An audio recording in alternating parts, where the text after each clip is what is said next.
came in as a late arrival to the training for the Big Give, and was honestly not very sure-footed. Came in, I think, 2 days before the training, got a spot. And Mercedes and Scott, one, did a great job at making me feel that wasn't an inconvenience, and we're really just happy to have our org there to learn. And then all the members, I sat at a table, front table in front of the stage, with Blessed Sacred Heart. I'm sorry if I'm messing up that name. Some people who'd been a nonprofit for decades, and just the knowledge that I got, not just from the stage, but at that table, was fantastic. And walked out of the room, and every time I go to a nonprofit event, being a little bit more inspired, hearing other people's success. Give Gab, even outside of the Big Give, has been now our mainstream way to take in donations, grassroots donations throughout the year, teaching us that each fundraiser should tell a specific story. That was a huge one for me. The first couple years when I was doing a fundraiser, it was like, fundraise for our watershed cleanup program. And there wasn't much of a narrative there that we could give people a vision of what their money was directly going towards.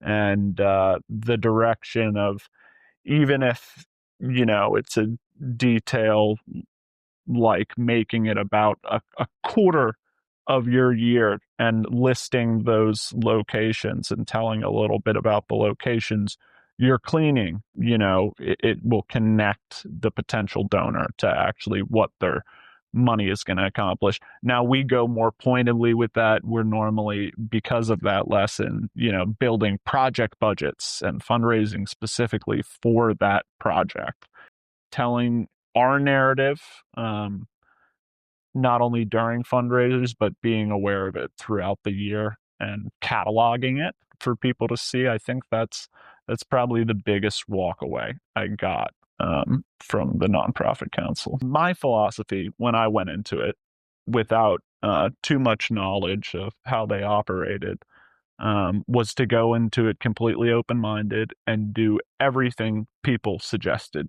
for me to do, even if I wasn't crazy about the idea. And our first Big Give, we implemented every single note that I took at that workshop. And we hit our goal. We almost doubled our goal. And that would be my advice. And it's the same advice I gave on stage. And then later found out, because of giving that stage talk, that everyone thinks that was too much. But my advice is go in and take everyone's advice. That will surely lead to success, even if it's overkill. Hello, everyone. Welcome to another episode of TNC Talks Nonprofit. I'm Scott. I'm Mercedes. And today we have Charlie Blank, the founder and executive director of River Aid. Yes, ma'am. That's right. In March 2021. Oh, that's when you guys were founded. Mm-hmm. Just under 5 years ago. And, San Antonio was eager for an organization like River Aid San Antonio, certainly. Well, tell us about River Aid before we launch into how you got into this organization. Yeah, sure. So River Aid San Antonio, our mission statement on paper is to promote and facilitate stewardship of the San Antonio River Basin. And if you've been paying attention to River Aid, you know that predominantly that looks like trash cleanup in our waterways. And it's a sentiment that's not new to San Antonio. We've had Basura Bash for 31 years since. And who ran that? It wasn't its own entity, right? It was interesting. It was Basura Bash it's a really great piece of San Antonio history, because it's an event that you would have thought was formalized and very well organized and possibly even planned by the city. But it was started by a grassroots group of individuals who cared about their neighborhood down on the south end of town before the Mission Reach restoration. And if you lived here, you know what that stretch looked like. So they got a Basura Bash together. It was one site. Yeah, it was just and one just site. Grew and grew over the years. And it grew and grew. But what didn't change was how it was operating. And it was operated by just citizens who decided to care. Now, they became more widespread, and eventually Basora Bash headed to the creeks, and many, many neighborhood associations, were benefiting from it, but it was still just run by kind of an ad hoc planning committee. And there were fiscal sponsorships, initially with Keep San Antonio Beautiful, and then with the River Foundation. So that was a donation pass through to actually fund the event, but never did any org take ownership control of it. And, the event grew, and around year 15, it was kind of at its height. And it's taken a bit of a downturn on turnout. And when we started River Aid San Antonio in March 2021. Were you a volunteer at Basora Bash? Yes, me and John Hamilton, co-founder, went out with his dad when, we were in elementary or junior school for the first time. Ken Hamilton, shout out. The fathers helped with, instilling. Volunteerism. Yeah, for volunteerism, loving our environment. And, that's something that's been in San Antonio for 31 years. And it was a huge inspiration when we started River Aid San Antonio. So it was very humbling when the planning organizer at the time, Sonia Jimenez, 4 years ago, came to me and said, "We are really impressed with what River Aid San Antonio has done, taken this sentiment and made it year round. Yeah. Not just one day, but 30 to 40 cleanups a year." Wow. So she saw what I had already been thinking, is that Basora Bash needs a permanent home to stabilize and to get back to growth. Yeah. Right. And during COVID, I think, we had taken a big hit, and we needed to revitalize the event, and we certainly did. We had a turnout of 1,700. The first year we had taken over or shadowed. And what? Now it's up to 2,130. And that's verified with physical signatures. So you're in the nonprofit world, we're missing some. Yeah. So it's actually probably a little bit above. So we're really, really proud of that. We're battling Houston for the largest in Texas. I like competition. I don't know if y'all do, but you're a young whippersnapper. We're gonna beat them out by a lot of metrics, or really by recovery metric. We are the biggest. We had 105,000 pounds in a single day last year. Now that could be a double-edged sword, though. We have more trash here. Yes, we have more trash, but the real punchline: any major city has an overwhelming amount of trash, way more than people could clean a single day. So what it really says is that we just have a very effective system at getting volunteers to the impact. And the one thing I will say about last year, 105,000 pounds, 2,100 volunteers, that's great. What's the best part? It was the best average pounds collected per volunteer. So our most efficient Basora Bash ever. Okay. And, this isn't, as I started saying, the sentiment or how Basora Bash is being run, it's still very much a coalition of organizations, city departments, solid waste, just the linchpin of this event. Yeah. If you know anything about how our city operates, you could have guessed. Parks and Recreations, Public Works, both county and city, and a lot of district involvement, and a lot of citizens representing the organizations. There's some just lifelong committed Basora Bashers running our sites.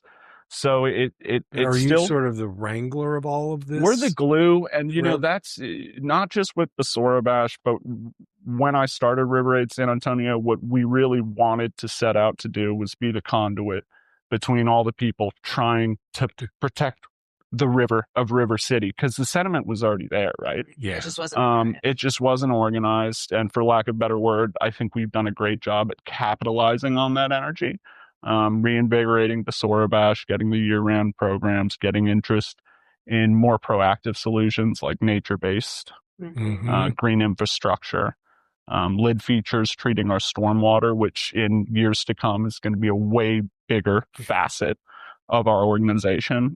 Those are the real solutions. That's how we get to our kids, our grandkids, to be able to wade and play in Salado Creek.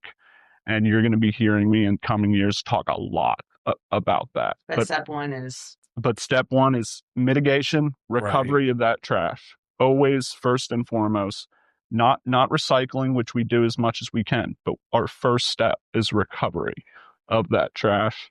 And between Basora Bash and our year round, I don't have our end year date yet, but it's going to be above 250,000 1 year. To date, River Aid's just under 700,000, excluding Basora Bash numbers. Oh, wow. Now Basora Bash is about to crack 2 million pounds in its 31st year on March 7th. How do you wait? I mean, how do you know? I just out of curiosity, like, how do you measure that? So solid waste for our Basora Bash, solid waste, again, echoing how big of a linchpin they are. They come and they collect 3 separate piles from each site, bag, trash, bulk, and then we have metal and tires, which are getting recycled. And they will take it all with big grappler trucks or roll-offs or rear loaders. Parks and Recreation, Public Works are hauling it to these consolidation sites, and at one cleanup, 12 hours later, we'll have a ticket in our hand for our year rounds. Now, Basora Bash takes about a week to get everything organized, minded. We have incorporated and unincorporated cities that are a part of this. We're really building this event to be more of a county-wide cleanup now. So we do have to wait a bit longer for Shirts to report, for Leon Valley to report, for Cibolo to report this year, a new addition. So it is still very much a grassroots effort, Shirts is doing their thing and we're helping them get volunteers, and we're so proud to just keep the ethos of, okay, we care, you care, who else cares? Who else can we get at this table? People to do the work. I mean, it sounds like, you're a very young organization to have that level of volunteerism and people showing up. How did you make that happen? The first answer, chronologically, Instagram. The power of social media was huge for us to get people outside of kind of our network. But nonprofit council, collaboration with other nonprofits was probably our secret sauce. Huge shout out to Gardopia Gardens. If y'all haven't had them on before, great organization. And Stephen Lucky, if you haven't ever been a member before, you should join. Those are the shout outs I like. Yeah. But that was a secret sauce. One, being able to, I was a volunteer and then employee for a brief period before River Aid took off with them. Learned a lot, but also, they opened up their community to us. The first meeting about the initial cleanup that would become River Aid San Antonio happened at Gardopia Gardens. And it was, a group of friends who had formed from consistent volunteering at that org. And Gardopia embraced it. They treated it like it was their programming, really, initially. And between that and a couple really good business Hash Vegan Eats, really good patrons. And to anyone, thinking about starting a nonprofit, great advice, I think, would be find businesses, or better yet, nonprofits with similar patrons or, service population target set, and that goes miles, because people. But you did work for another nonprofit first to kind of get the lay of the land before you decided to start your own. Really by accident. Or did you go what? I went to college, and I went to school for a history degree, and I still didn't really know what I was gonna do. I knew I didn't want to be a teacher. I knew I didn't want to be a curator. So I took some time off, and I tried to, start businesses that were community minded and, for profit. Just at 25, I just didn't feel fulfilled with, the money being the target there. And I honestly had a endeavor go belly up. We were trying to build a community space that had 3 greenhouses, 8 acres of reclaimed nursery, and it went belly up. And that night I was on Facebook and saw a garden orientation invitation for Gardopia, and I said, this is the universe telling me. Wow. And since then, I can't tell you how many times the universe has tugged on my ear, or tugged on a board member's ear, or put us together with Chico Newman, who put us together with y'all. Yeah. So it's been an incredible journey that really, started with me just trying to figure out how I could do more for the world, really, while still living life, and it's a true privilege. Been in your I'm sorry. No. And we're going down the same path. And volunteering when you were younger, like you said with your dad. And with my dad, with friends, families, always in my household, we were taught to think outside of the household. Both my sisters are social workers. They're the real heroes. So, so it's in the family. Yeah. My parents raised us to think beyond ourselves. And for me, how you give back to the most people is taking care of our shared resources. Absolutely. And Gardopia ignited that spark. And, 4.5 years later, we have a lot more people who are now looking to us for advice on how to grow a nonprofit. And, it's an honor to have conversations like this, to talk about the journey, and hopefully someone can glean something from someone it. could hear this and, think to themselves that they can do this.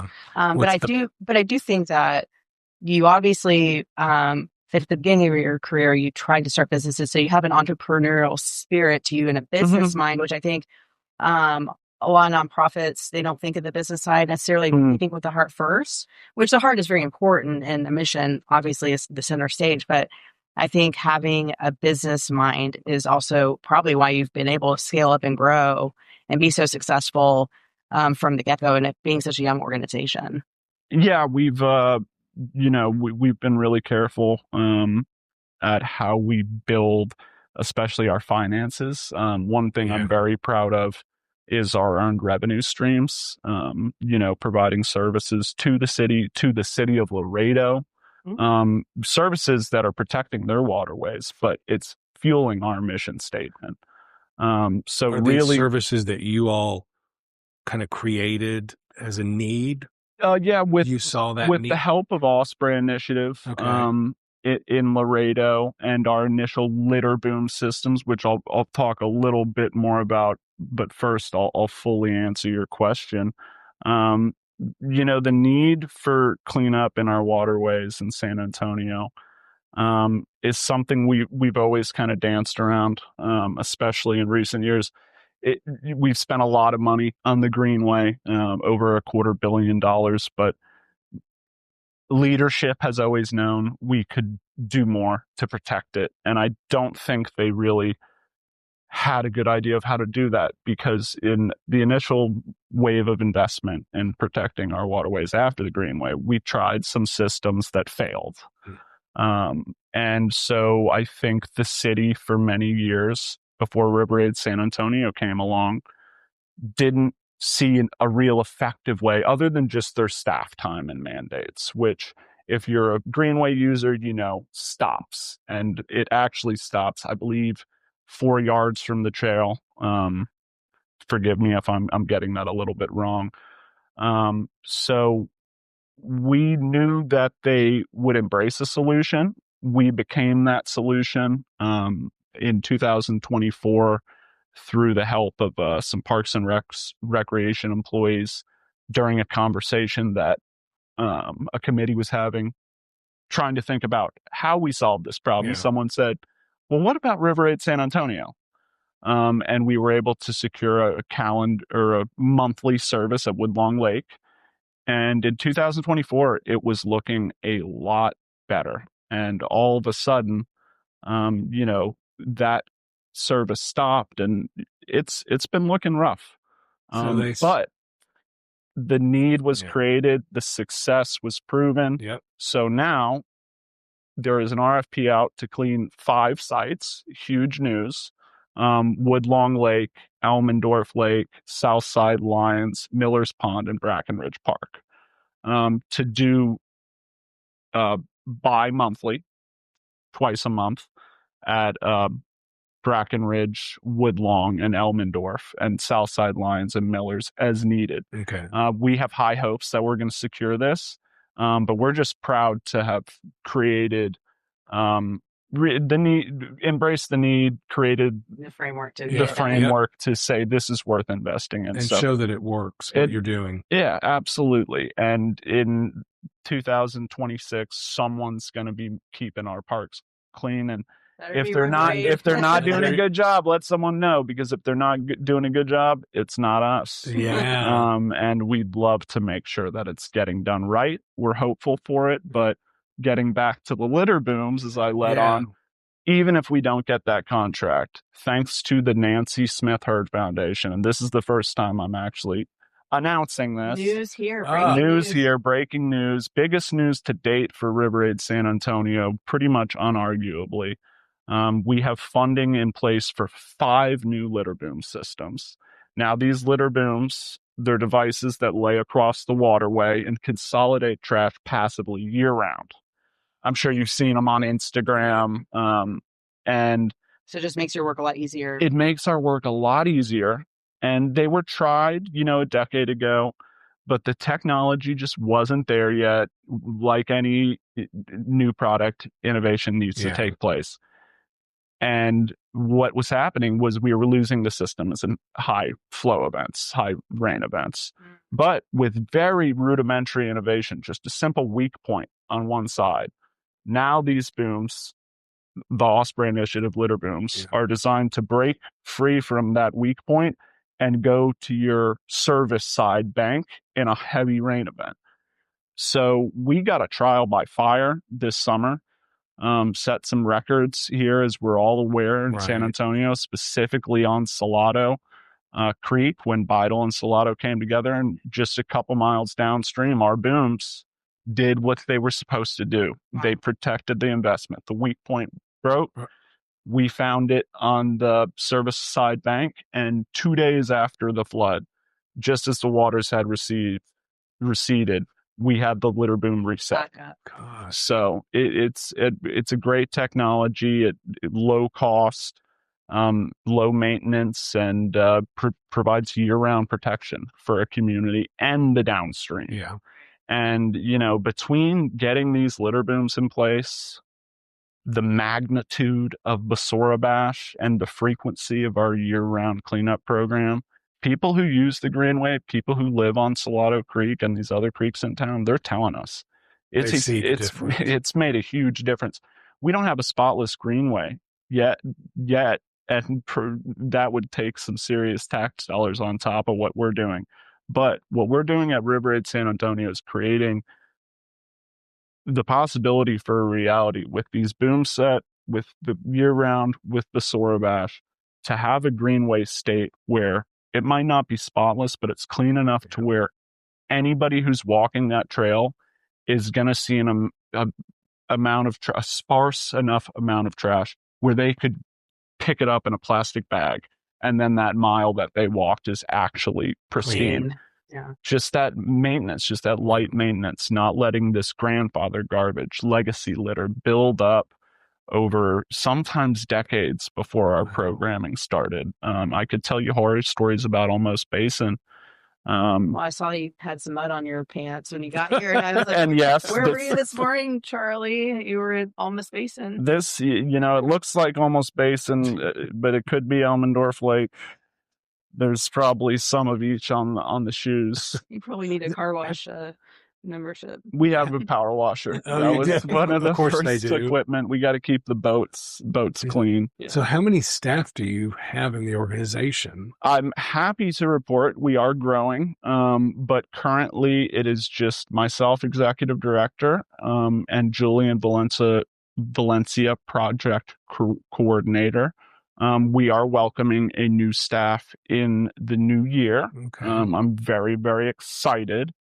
Did you already hire them? I'll give them a shout out. I think it's pretty much inked, so I'm hopeful that Victoria Gomez will be our third hire. And also for those services, of course, we're using contractors when we can't use this two staff that we do have. So it's like every year since we started, it's a big growth year for us. This is our biggest year yet. And it's really exciting. I mean, five new booms, hopefully the biggest Basora Bash to date. We're aiming for 3,000 volunteers this year. What's the easiest way just to get connected on your social if people want to get involved? Yes. Great question. So we do post all our events on social media. That for most people is going to be the easiest way to stay up to date with us. And we have an email list that you get on if you just fill out our volunteer registration form, which can be found on our link tree or our link tree via Instagram or Facebook. And of course, if you go to our website, riveraidsanantonio.org, we'll have that form ready to go for you there. It'd be fun to take my kid. We've done different volunteering. I've got 2 teenagers, so trying to get them, also thinking outside of themselves. Yeah. That's a little bit challenging, but we've done different types of volunteering over the years, but that would be something. I know that my kids are very passionate too about the environment. And during COVID, actually, just a quick story. We live in a neighborhood that has a lot of trees and wooded areas, and there's trash. But there's when it rains a lot, the creeks will flow, during that time. And we would during COVID when we were bored out of our mind, I'd go get a trash bag. Let's go pick up trash, and they liked doing it. It's something I think kids understand that concept. I think it's a form of volunteerism that can speak to a child's heart. It feels less regimented than you're also in nature. Others, you're in nature. You see immediate gratification. You pick up a piece of trash off the ground and that's the big thing. You're not wondering, Mom, Dad, what did we even accomplish? What did we do? You're looking at the huge pile of trash, several thousand pounds of trash. Or you're looking at, the several hundred yards of creek and greenway that are now spotless. Thanks. So you've the call for volunteers and whatnot. Do you all? I mean, I don't think you have to train people to pick up trash, but is there some sort of volunteer, orientation or coordination that clearly you have to do? Yeah. So each site's different. So we do have boilerplate, safety training very quick at the beginning of our events, and also rolling as you check in. And then there's site specific stuff, which kind of is the more important because everyone knows what sharp glass can do, but not everyone knows that, there's a, area where there's divot holes and, you could roll your ankle really, really good. And being on the greenway, field medicine, we'd like to avoid. So safety talk always, but, we try and keep the training minimal for our volunteers. Now, what we focus on is having consistent volunteers that are formally trained to be field captains. So they're people who are in the field. They're not looking down here picking up trash. They're keeping their eyes, making sure that everyone's operating like they should be. And it's really, again, we only have 2 staff, but there are so many people that are operating like this is their mission. I mean, like this is their responsibility. And I can't, shout them all out, but they're very engaged, obviously. They're unwavering. I mean, it's the only way that, the consistency of our events nearly weekly could only be sustained with our volunteer field captains. So, getting those folks trained who, and speaking of training, these are also the individuals that are our water quality monitors. Another aspect of our programming is actually monitoring what's going on with our water, pH, dissolved oxygen, observational. And that is given to Texas Stream Team and can inform, decisions from the River Authority to Texas State, to the EPA getting that data and using it. It is citizen scientist data, so it's not, it's only used as a fallback, but each year it's used. It's still data. It's still used each year, and we've been really happy to be embraced by Texas Stream Team. They just got us some new kits, and we're looking to do more trainings for our water quality monitoring. We've partnered with Brackenridge Park Conservancy on that. They have a gorgeous, riverfront that's perfect for going out there on the low water zoo crossing and teaching people how to be watchdogs for our waterways. And we hope to create more citizen scientists, not just through our water quality monitoring, but also through what we were talking about briefly earlier, which nature-based solutions, rain gardens, bioswells, things that can clean our water as it moves, not us cleaning the water once it's in the creek and has a bunch of trash mixed in with it. So, huge shout out to everyone who's helped this org get to this point. And I think by the end of 2026, all our programs will, have the shine to it that our trash cleanup program has, because there's so much more to caring for your river than just keeping the trash out of it. It is just unfortunate because it has to be the first thing we solve because it's that bad. But that's just getting people in the door and then educating. It's absolutely getting people in the door. We've always been very aware, even from an early day, that this might not be what we feel like we need to be working on to implement the solution to protect our river, but this is how we get people return on their energy, get people invested, get people educated, and build the plans to do something ambitious like target a half-mile stretch of Salado Creek and implement enough nature-based solutions to actually bring down E. coli and bacterial counts. And it can be done. It's going to take investment. It's going to take a pilot to prove it. We got the energy and the passion, so that's for sure. And every month, nearly every cleanup, we get more people with more energy. Good. So it's been fantastic. Well, congratulations on the growth, and clearly, big things are coming. I have one random question before we wrap this up. What's the weirdest thing you found? Inquiring minds want to know. Weirdest thing I found. Now, coolest thing or most unusual. I mean, you don't. Coolest thing. I'll do three. The weirdest thing, definitely blood vials. Weirdest consistent thing. I would say very often we find blood vials on the north part of town. We're really not sure why. So that's just a mystery one. But one of my favorite things I've found is a leather office chair, which I'm working on restoring for my office. That's very nice. And most fun thing though, gotta be championship Golden Gloves boxing belt. Oh my God. Which one of our field captains does have in his home displayed somewhere. Wow. So come down to River Aid and get yourself a trophy that you didn't earn.